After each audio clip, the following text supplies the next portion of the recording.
10 minutes ago, the lights have gone out. We were hoping for a lovely picturesque frame. But like I said, it's the Bangalore traffic. I blame it on that. But Rajdeep Sardesai has been here. You've been shooting election on my plate. Nagarjun Dwarkanath, my colleague and our Karnataka Bureau Chief.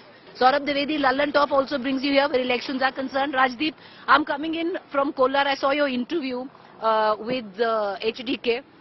Quite straightforward, especially where I'm coming in from Kolar. That is where the region where JDS is stronger, old Mysuru region, consolidated here. Are we once again looking at a fractured mandate? What do you see? Namaskara, first of all. One of the problems of the media is that we focus on the big parties. And therefore, when it's Congress versus BJP, you forget that there is a third player. Remember, 3 of the last 4 elections in Karnataka have been hung assemblies, and H.D. Kumaraswamy has been Chief Minister twice. And what we often forget is while the focus is on Mr. Modi and Amit Shah and Rahul Gandhi and Priyanka Gandhi Vatra, H.D. Kumaraswamy has done a 5-month yatra, which started on the 18th of November, has gone to more than 100 constituencies. He claims gone to 40-50 villages per day. Now, even that's an exaggeration. The fact is he's been on the road. And when a regional leader is on the road, he's always someone to watch out for. So I won't be surprised if H.D. Kumaraswamy, who got 37 seats last time, the JDS, does reasonably well. And reasonably well is 25-30 plus. Once he's 25-30 plus, he's a player if it's a hung assembly. His best case is for a hung assembly and 25-30 plus. As he said, I don't want to be kingmaker, I'm the king. You know, we talk about the JDS, but let's talk about the Congress, because a lot of people are saying the Congress is all in, doing well, having an edge in this election. The Congress vote is spread out, unlike, like, say, the JDS. So the JDS is consolidated, like, practically to central and maybe a little bit up north. But having said that, the Congress spread out throughout. This time around, the Congress will have to get more votes all across where it's spread out to actually win and come in with a full mandate. Everybody largely talks about D.K. Shivkumar, but D.K. Shivkumar's case looks like Sachin Pilot's case, where he's a favorite of Delhi media, but at the end of the day, if you go to the ground, people are talking about Siddaramaiah. So I was talking to a couple of journalists and professors. They said that when you talk to villagers and when they talk about Siddaramaiah, and they are not from 2 dominant peasant castes, Bokaligga and Lingayat, they remove their slippers while talking about Siddaramaiah. That's the kind of pull he has. Point 2. H.D. Kumaraswamy is like Nitish Kumar. Nitish Kumar on his own can never manage majority in Bihar. But he is that bogey which attaches with whichever party, they will cross the mark. Be it BJP, be it RJD. So that is why relying. But my hunch is Karnataka is going to give decisive mandate, simple majority. 6 regions, all with complexities, characteristics very, very different. So 6 regional elections rolled into one election where Karnataka is concerned. To some extent, yes. To some extent, Karnataka is a mirror cracked. As you move from north to south, the political landscape changes. Just one difference with my friend Saurabh.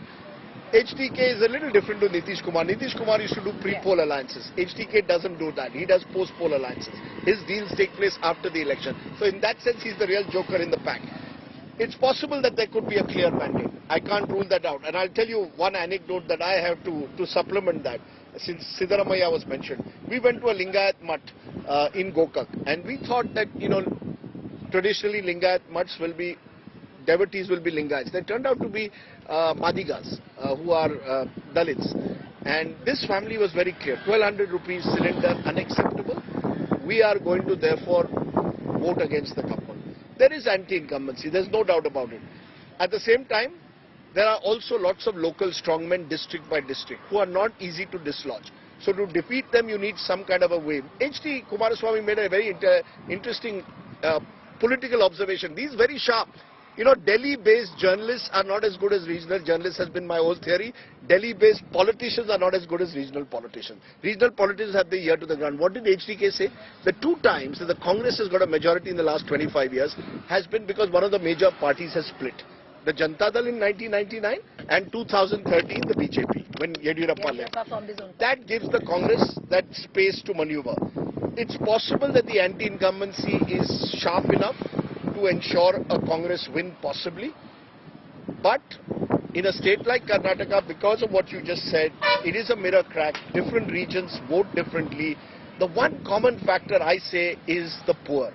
I think the lower the deeper you go into Karnataka, you hear voices of people very, very, comparing Siddharamaia's various schemes, Anna Bhagya in particular, where rice was given to millions of people, and Indira Canteen, and compare it with the present government.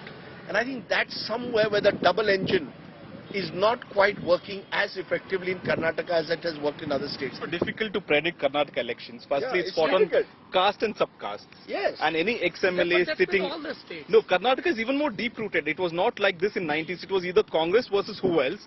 But now it's either Lingayat, the Panchamshalis, the Sadar Lingayat, the Ganiga, the Banajiga. So even in the Lingayat subcaste, if you don't give this taluk a Panchamshali Lingayat, the other Lingayats won't vote. So it is that deep. The caste connection is so deep-rooted right now. It's even more worse than what it was before. It's even more deep-rooted. So caste will be a big factor. 2018, can you imagine a BSP MLA winning a seat in Karnataka on a BSP ticket?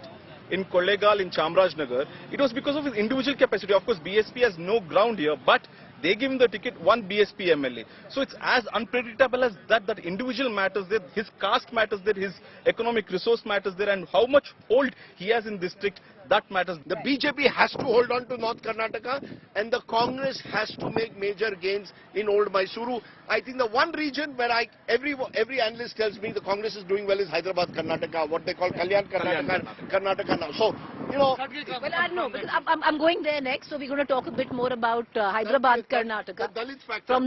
From central Karnataka to Hyderabad, Karnataka.